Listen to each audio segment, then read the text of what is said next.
పశ్చిమ గోదావరి జిల్లా నూజివీడులో మంత్రి కొలుసు పార్థసారథి క్యాంపు కార్యాలయంలో 75 మంది లబ్ధిదారులకు 35 లక్షల రూపాయలు సీఎం రిలీఫ్ ఫండ్ చెక్కులను అందజేశారు.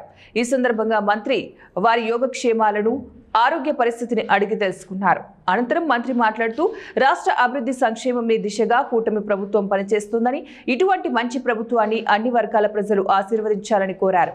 16 నెలల కాలంలో నూజివీడు నియోజకవర్గంలో ముఖ్యమంత్రి సహాయ నిధి ద్వారా ఇప్పటి వరకు 995 మందికి 7,14,00,000 రూపాయలు వైద్య ఖర్చుల నిమిత్తం ఇప్పించినట్లు ఆయన తెలిపారు. అంతేకాకుండా 554 మంది దరఖాస్తులు పంపి ఉన్నారని, వాటిని కూడా పరిశీలించి మంజూరు చేయిస్తానని మంత్రి తెలిపారు. ప్రతి ఒక్కరూ ఆరోగ్యంగా, క్షేమంగా, సంతోషంగా ఉండాలన్నదే కూటమి ప్రభుత్వం యొక్క లక్ష్యమని ఆయన తెలియజేశారు.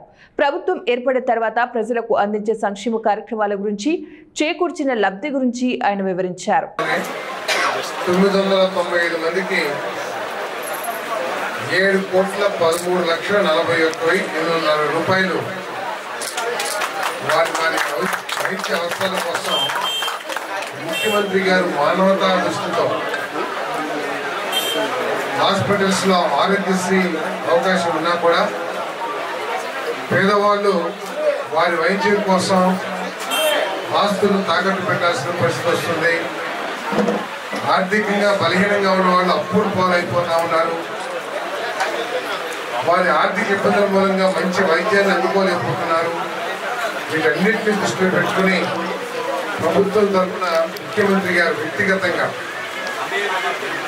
కేవలం వారి డిస్క్రిప్షన్ పవర్స్ లో 7,13,40,840 ఇచ్చారని చెప్పేసి అందజేస్తారు.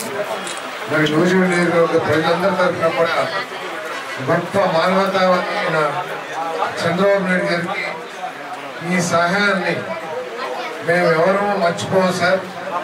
మీరు చేస్తున్న ఈ సహాయం భవిష్యత్తులో కూడా మీరు చేయబోయే సహాయాన్ని ఎల్లవేళలా కూడా గుర్తుంచుకొని మీకు కృతజ్ఞతగా ఉంటామని చెప్పేసి కూడా మరి నూజివీడు నియోజకవర్గ ప్రజల తరఫున ప్రత్యేక